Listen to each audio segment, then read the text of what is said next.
जी ठीक है सर। बिस्मिल्लाहिर्रहमानिर्रहीम। अस्सलाम वालेकुम।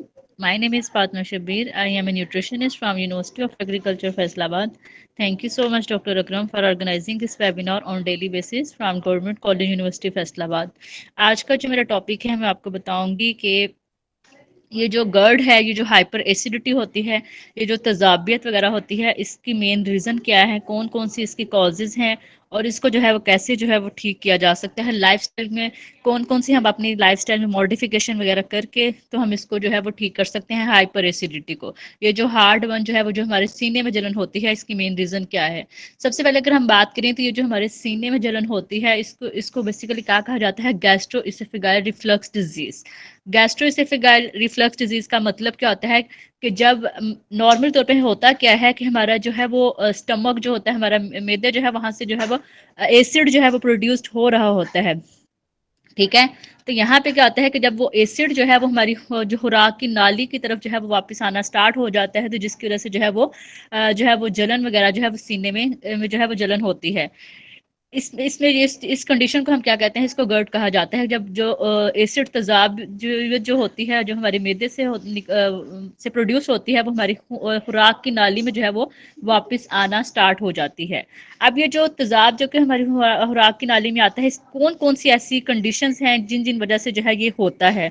सबसे पहले अगर हम बात करें तो वो लोग जो कि अपनी डेली रूटीन के अंदर जो है बहुत ज़्यादा जो है वो स्पाइसी और मसालेदार जो चीज़ों का बहुत ज़्यादा इंटेक करते हैं, उसकी वजह से जो है ये जो है वो जो एसिड है वो जो है वो बैक फ्लो करता है फूड पाइप में। ठीक है। अब यहाँ पे जो है वो होता क्या है, एक इसकी रीज़न ये होता है कि जब हम बहुत ज़्यादा जो है वो चटपटे मसाले वगैरह जो है वो इनका इंटेक करते हैं, उसकी वजह से होता क्या है कि वो वाला जो स्पिंक्टर होता है, जो हमारा स्टमक के ऊपर जो स्पिंक्टर होता है, वो क्या हो जाता है, वो रिलैक्स होकर हो जाता है। जब वो रिलैक्स हो जाता है तो उसकी वजह से क्या होता है कि एसिड जो है वो बैक फ्लो करना स्टार्ट कर देता है। एक इसकी रीज़न जो है वो ये होती है। दूसरी इसकी रीज़न जो है वो ये होती है कि ड्यूरिंग प्रेगनेंसी में जो है वो मोस्टली वो मदर्स को जो है वो इस चीज़ का जो है वो हाइपर एसिडिटी वगैरह का इशू होता है। उनके सीने वगैरह में जलन जलन वगैरह होती है। तो इसकी मेन रीज़न क्या होता है कि जब ड्यूरिंग प्रेगनेंसी में जो है वो जैसे कि अगर हम बात करें तो फीटस जो है वो ग्रो हो रहा होता है, तो जिसकी वजह से मदर के जो है वो स्टमक की पोजीशन जो है वो चेंज हो जाती है। जब मदर की स्टमक की पोजीशन चेंज हो जाती है तो जिसकी वजह से क्या होता है कि जब बच्चे का जो है वो प्रेशर पड़ता है मदर के स्टमक वगैरह पे, तो जिसकी वजह से क्या होता है कि एसिड जो है वो बैक फ्लो करना स्टार्ट कर देता है। एक इसकी रीजन जो है वो ये हो सकती है। दूसरी अगर हम बात करें तो इसमें काफी सारे रीजन और भी हो सकते हैं। लाइक अगर हम बात करें तो वो वाले लोग जो कि बहुत ज्यादा जो है वो क्या करते हैं, ऐसे फूड का इंटेक करते हैं, जैसे अगर हम बात करें जो कैंड फूड होते हैं, जो प्रोसेस्ड फूड वगैरह होते हैं।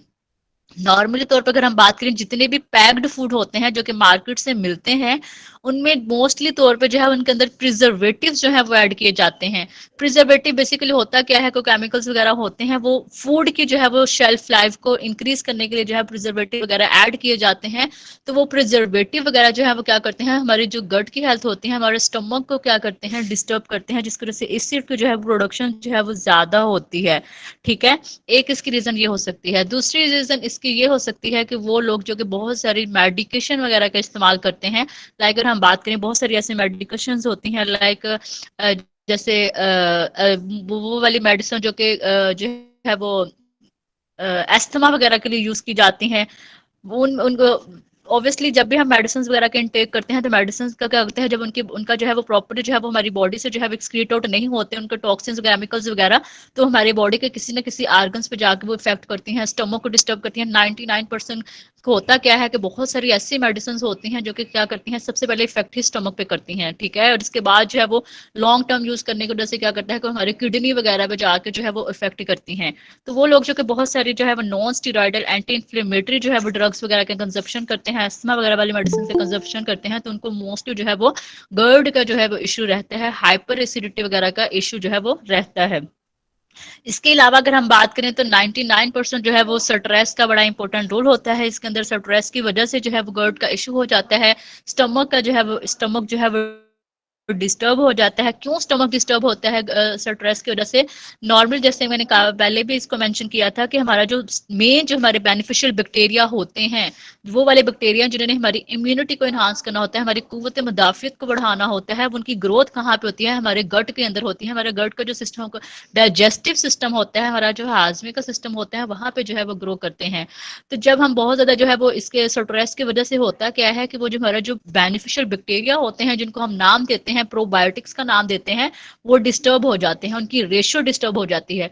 जब उनकी रेशियो जो है वो डिस्टर्ब होती है, वो कम हो जाते हैं हमारे डाइजेस्टिव सिस्टम से, तो हमारी बॉडी के अंदर जो है वो इन्फेक्शन वगैरह, उन्होंने उन जो बैक्टीरिया का बेसिकली काम ही क्या होता है, वो जो बेनिफिशियल बैक्टीरिया होते हैं जो कि हमारी हेल्थ के लिए जरूरी होते हैं, उन्होंने हमें हमारी इम्यूनिटी को इन्हांस करना होता है, उन्होंने हमें इन्फेक्शन से बचाना होता है, उन्होंने हमारी बॉडी से टॉक्सिन्स को रिमूव करना होता है, उन्होंने हमें एजिंग से जो है प्रिवेंट करना होता है। तो मतलब उनके इतने ज्यादा जो है हमारी हेल्थ में बेनिफिट होते हैं। तो जब वो स्ट्रेस की वजह से वो गट का हेल्थ जो है वो डिस्टर्ब हो जाता है, जब गट का है हमारा डाइजेस्टिव सिस्टम डिस्टर्ब होता है, तो हमारा स्टमक वगैरह को जब डिस्टर्ब होता है, तो उसकी वजह से सारा जो है उसका प्रोसेस जो है वो डिस्टर्ब हो जाता है। जैसे मैंने बात की थी कि एसिड की प्रोडक्शन जो है वो ज्यादा समटाइम होना स्टार्ट हो जाती है, जिसकी वजह से एसिड जो है वो बैक फ्लो करना स्टार्ट कर देता है। ठीक है, तो ये जो था इसमें जो है वो कुछ जो थे उसकी मेन जो है वो रीजंस वगैरह जो है वो बन जाती हैं हाइपर एसिडिटी के। नॉर्मल तौर पे देखा जाए, ये जो हमारे सीने में जो जलन होती है, ये बहुत ही आम सी बात है, जो कि आजकल हमारे यहाँ काफी मतलब कि ये लोगों को जो है वो इसका जो है वो इशू रहता है। ठीक है, अब होता क्या है कि ये जो सीने में जो जलन होती है, जैसे मैंने बात की है कि जो एसिड का जो बैक फ्लो होता है, ये जो है वो जो मतलब कि हार्टबर्न का इशू होता है, ये सम टाइम हो सकता है कि अगर अगर बिल्कुल स्टार्टअप से है तो ये कुछ मिनटों तक भी इसके पेन रह सकते हैं। अगर ये क्रॉनिक हो गया है तो ये जो है इसकी जो दर्द होती है वो कई घंटों तक भी रह सकती है। नॉर्मल तौर पर देखा जाए, अगर इसको टाइम पे क्योर ना किया जाए ना, जैसे अगर हम बात करें, जो एसिड रिलीज होता है हमारे स्टमक से, वो बैक फ्लो करना स्टार्ट कर देता है हमारी खुराक की नाली के अंदर। अगर इसको टाइम पे क्योर ना किया जाए, जैसे अगर हम बात करें तो इसके काफी सारे और भी सिम्टम्स इसके साथ साथ हो सकते हैं सम टाइम। जैसे अगर हम बात करें, वॉमिटिंग होना स्टार्ट हो जाती है, दिल खराब होना, नोजिया, वॉमिटिंग वगैरह जो है इसमें जो है इसके सिम्टम्स में जो है वो आ जाता है। इसकी वजह से क्या होता है कि जब एसिड का बैक फ्लो होता है, सम टाइम जो है मुंह के अंदर जो है वो क्या है, इवन के खट्टे डकार वगैरह भी आना स्टार्ट हो जाते हैं, और जो है मुंह का जायका जो है वो भी मतलब कि वो बदमजा जो है वो हो जाता है। ठीक है, जब एसिड जो है वो बैक फ्लो कर हो जाता है। अब हम बात करते हैं कि ये जो जैसे मैंने बात की थी, हाँ, अगर इसको टाइम पे जो है वो क्योर ना किया जाए ना, तो इसकी वजह से जैसे एसिड कॉन्टिन्यूसली परसिस्टेंट जब ये वाला इशू रहता है, तो इसकी वजह से होता है परसिस्टेंट, मतलब होता है कि अगर वीक में 2 टाइम से अगर ज्यादा जो है इसका इशू रहता है गर्ड का, तो इसकी वजह से क्या होता है कि जब एसिड जो है वो बैक फ्लो करता जाएगा फूड विंड पाइप में, तो इसकी वजह से जो है वो एसोफिगस जो होता है उसका अल्सर भी हो सकता है। ठीक है, तो एसोफिगस जो अल्सर भी ये स्वेयर प्रॉब्लम जो है वो काज कर सकता है। तो अब बेस्ट तो इसमें ये आता है कि जैसे इसकी काफी सारी मैंने रीजन बता दी हैं कि किन किन किन वजह से जो है वो हो जाता है। तो इसमें बेस्ट तो ये है कि इसमें हम लाइफस्टाइल को अपने चेंज कर सकते हैं। हम अपने लाइफस्टाइल में मॉडिफिकेशन, जो ट्रेनिंग वगैरह ला के, हम अगर कोई बहुत ज्यादा ओबेसिटी का शिकार है, तो उसको चाहिए कि सबसे पहले अपना आइडियल बॉडी वेट को मेंटेन करे। एक इसकी रीजन जो है वो ये भी आ सकती है, जैसे हम बात करें तो वो लोग नॉर्मल तौर पे हमारा होता क्या है कि लोग जो काफी सारे जैसे बिजी शेड्यूल होने की वजह से, या वो लोग जो कि बहुत ज्यादा जो है वो लेट उठते हैं। ठीक है, तो जैसे अगर इसमें होता क्या है कि जब हम अपने खाने के अंदर जो है वो बहुत ज्यादा गैप दे देते हैं, खाने के अंदर गैप देने का मतलब ये है कि अगर किसी ने जो है वो टाइम पे जो है वो खाना नहीं खाते, या वो लोग जैसे होता है कि अगर उन्होंने सुबह जो है वो 8 बजे नाश्ता किया, तो उसके बाद जो है वो 4-5 बजे अपना कोई मील ले रहे हैं, उससे पहले दरमियान में कोई स्नैक वगैरह नहीं ले रहे, या फिर कोई मेजर मील नहीं ले रहे, तो जब इतना ज्यादा खाने में जब बहुत ज्यादा हम गैप देते हैं ना, तो इसकी वजह से हमारा एसिड जो है उसकी प्रोडक्शन जो है वो इंक्रीज होना स्टार्ट हो जाती है, स्टमक से जो है एसिड का इंक्रीज होना बढ़ जाता है। ठीक है, तो इसकी वजह से होता क्या है कि वो लोग जो कि खाने के अंदर बहुत ज्यादा गैप देते हैं, उनको भी हमेशा जो है वो गर्ड का इश्यू रहता है। और 95% लोगों को होता है ये है, वो ये लोग ये कहते हैं कि जिनको ओबेसिटी का शिकार होते हैं, मोटापे का शिकार होते हैं, उनको ये लगता है कि शायद हम खाने के अंदर गैप देंगे, हम अपने मेजर मील्स को स्किप कर देंगे। स्पेशली तौर पर लोग जो है वो वेट कम करने के लिए करते क्या है कि रोटी को जो है वो स्किप कर देते हैं। ये तो बहुत गलत बात है। हालांकि अगर हम रोटी के अकॉर्डिंग देखा जाए ना, तो रोटी में जो है हमारे सारे बी विटामिन प्रेजेंट होते हैं, B1 है, B2 है, आयरन है, थायामीन है, राइबोफ्लेविन है, नायासिन है, इतने एसेंशियल हमारी बॉडी के लिए ज़रूरी होते हैं विटामिन के, अगर एक एक के बारे में डिस्कस किया जाए तो बहुत डिटेल में चला जाता है। तो रोटी के अंदर जो है ये सारे स्पेशल जो है ये एसेंशियल जो है विटामिन जो है वो प्रेजेंट होते हैं। तो वो लोग जो कि खाने के अंदर बहुत ज़्यादा गैप दे देते हैं, उनको जो है गर्ड का इशू होता है एसिड की ज़्यादा प्रोडक्शन होने की वजह से। और नॉर्मली यहाँ पे आता है कि अगर कोई मोटापे का शिकार है तो उसको चाहिए कि अपने वेट को जो है सबसे पहले आइडियल बॉडी वेट में अपने अपना जो बीएमआई है उसको नॉर्मल बीएमआई तक लेके आए, ठीक है, अपना वेट जो है उसको आइडियल बॉडी वेट तक लेके जाए, ठीक है। तो उसकी वजह से भी जो है वो ऑब्वियसली बहुत ज्यादा ओबेसिटी की वजह से जो है वो स्लीप एपनिया वगैरह का इशू हो जाता है, ट्राइग्लिसराइड वगैरह बढ़ जाते हैं, फैट की कम्युलेशन जो है बॉडी के अंदर जो है वो होना स्टार्ट हो जाती है। तो सबसे पहले जो है जिनको गर्ड का इशू उनको चाहिए कि अपना आइडियल बॉडी वेट जो है उसको नॉर्मल लेके आए। वेट को कैसे मेंटेन किया जाए, नॉर्मल वॉक से करें, वॉक से करें, अपनी डाइट के अंदर जो है अपने फुल डे के अंदर जो है वो हर मील को ऐड किया जाए, कोई एक चीज स्किप नहीं की जाए, इवन कि रोटी को भी स्किप नहीं किया जाए। बस ये है कि एक टाइम पे आपने स्मॉल पोर्शन में खाना है। अगर कोई फॉर एग्जाम्पल ये है कि अगर आप पहले 2 रोटियां खाते हैं तो उसके लिए चाहिए कि आप जो है वो 1.5 रोटी खाना स्टार्ट कर दें, और वो जो आप 1 रोटी हाफ एक्स्ट्रा ले रहे थे उसकी जगह आप सैलड का इंटेक करना ज्यादा कर दें, ठीक है। तो आप अपनी डाइट को जो है वो मैनेज करके वेट लॉस करना मुश्किल नहीं है, ठीक है। सिर्फ इसमें सिर्फ ये क्या है कि हमने अपनी टाइम को जो है वो मैनेज करना है, टाइम मैनेजमेंट होनी चाहिए, आपका स्लीप अब एक जो है वो प्रॉपर साइकिल होना चाहिए। तो वॉक एटलीस्ट 20 मिनट तो वॉक लाजमी होनी चाहिए, एक नॉर्मल पर्सन है तो उसको भी एटलीस्ट 30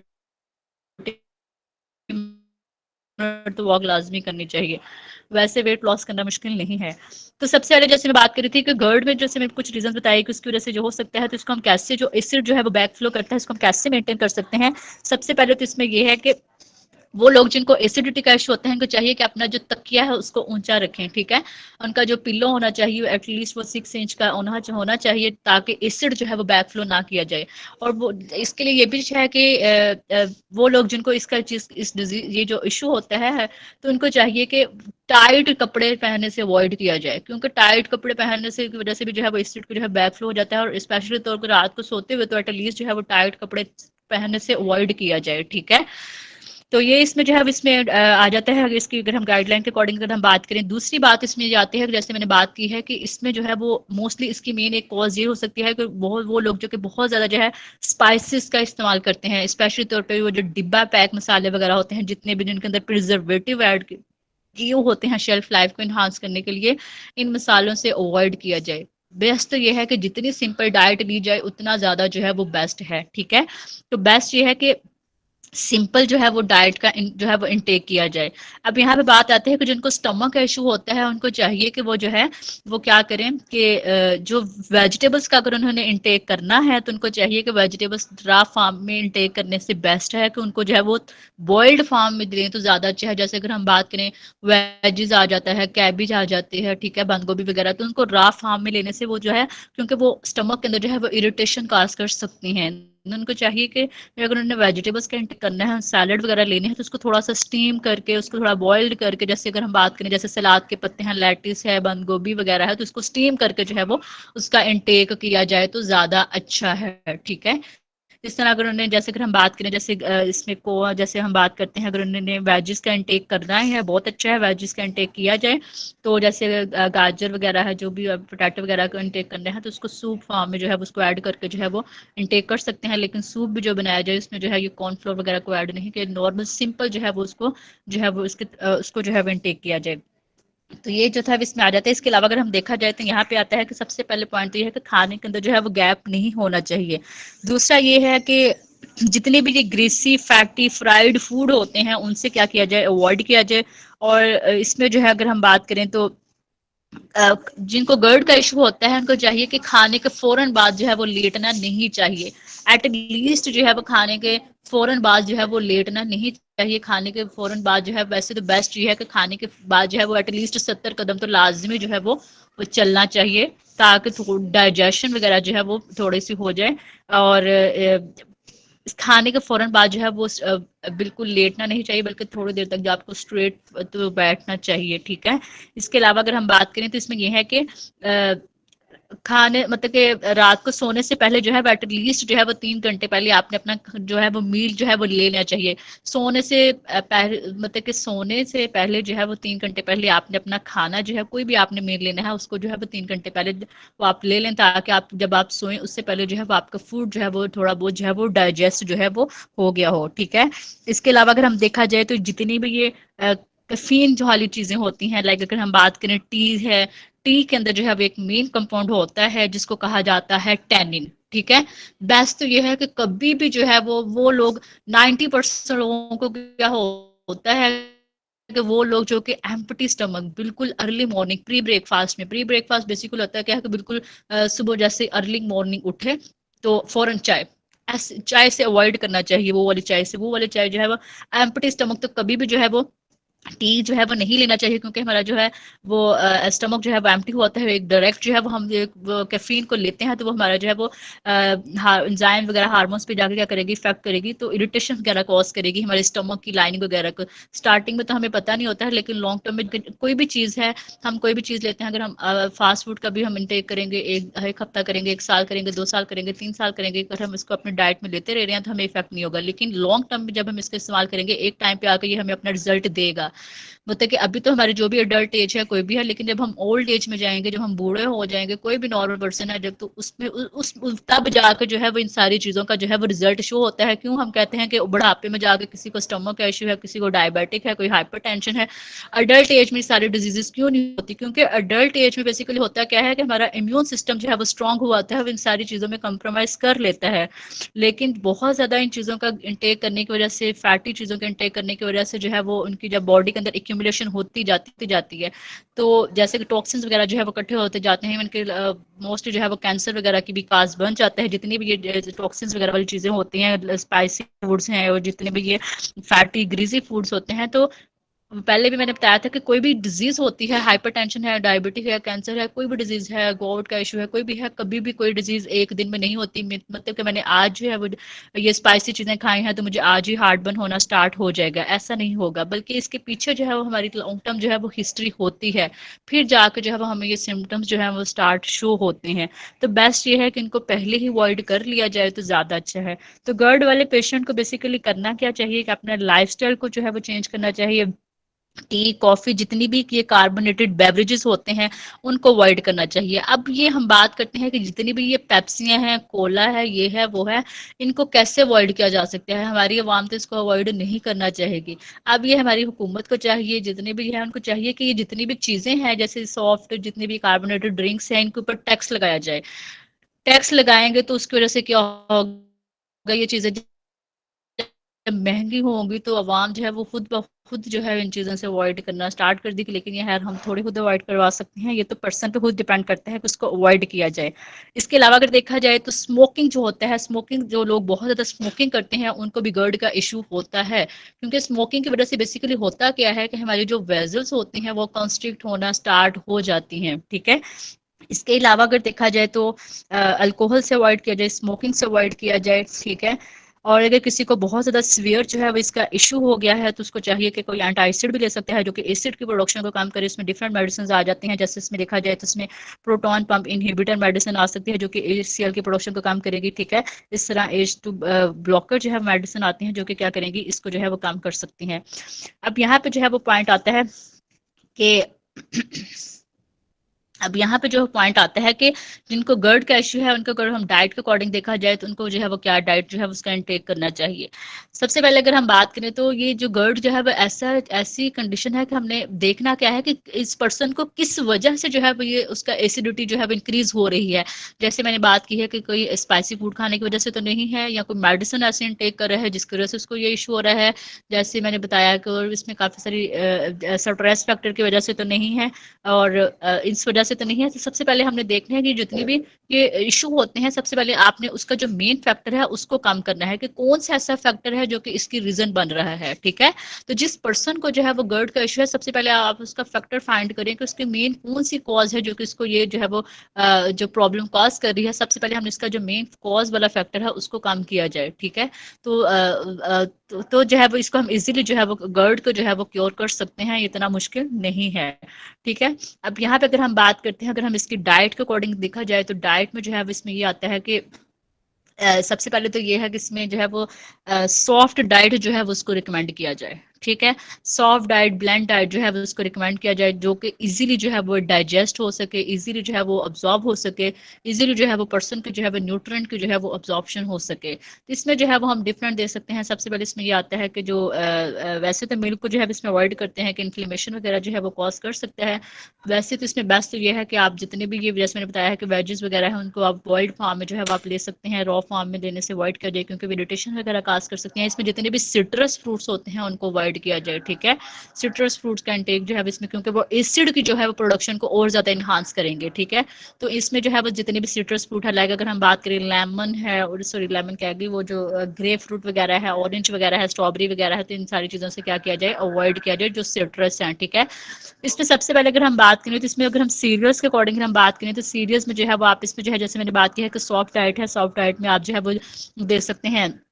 जैसे अगर हम बात करें, आप गंदम का दलिया दे सकते हैं, आप जौ का दलिया जो है वो उसमें जो है वो उसको पानी के अंदर जो है वो बना के, ठीक है, तो आप उसमें जो है वो नट्स का पाउडर वगैरह ऐड करके उसमें थोड़ा सा हनी वगैरह ऐड करके ले सकते हैं। अगर कोई मीठा जो है वो नहीं लेना चाहता तो वो जो है वो उसको नमकीन जो है वो हनी वगैरह के, हनी वगैरह मतलब ऑयल तो है आपने कम ही इस्तेमाल करना है, लेकिन उसको जो है वो उसमें बना के ले सकता है। ठीक है, अगर इसमें चिकन वगैरह का इस्तेमाल करना है तो बेस्ट ये है कि आपने जो फैटी वो है ना उनको अवॉइड करना है, जैसे जहाँ पे जो है वो चर्बी वगैरह से अवॉइड करें। ठीक है, इसमें जो आपने चिकन का इंटेक करना है वो बोनलेस चिकन होना चाहिए, बोनलेस हड्डी के बगैर जो होता है उसको इंटेक किया जाए ज़्यादा अच्छा है, क्योंकि बोनलेस के अंदर जो है वो फैट नहीं होती। ठीक है, तो बोनलेस चिकन वगैरह को अवॉइड किया जाए। बाकी जो है अगर हम बात करें तो फ्रूट्स वगैरह के अकॉर्डिंग तो जितनी भी ये फ्रूट्स वगैरह जो है वो ले सकते हैं, एक्सेप्ट सिट्रस जो है उसको आपने इंटेक नहीं करना। बाकी इसमें जो है वो वाटर का इंटेक करना बहुत ज़्यादा ज़रूरी है। एटलीस्ट जो है वो 10 से 12 ग्लास पानी तो लाजमी जो है वो उसका इंटेक किया जाए। कोई भी पर्सन है अगर उसका वाटर का इंटेक अच्छा है, उसका स्लीप अवेक साइकिल ठीक है, तो कभी भी उसको जो है वो ये वाले इश्यूज जो है वो कॉज नहीं होंगे। ठीक है, ओके सर, मेरा टॉपिक कंप्लीट हो गया।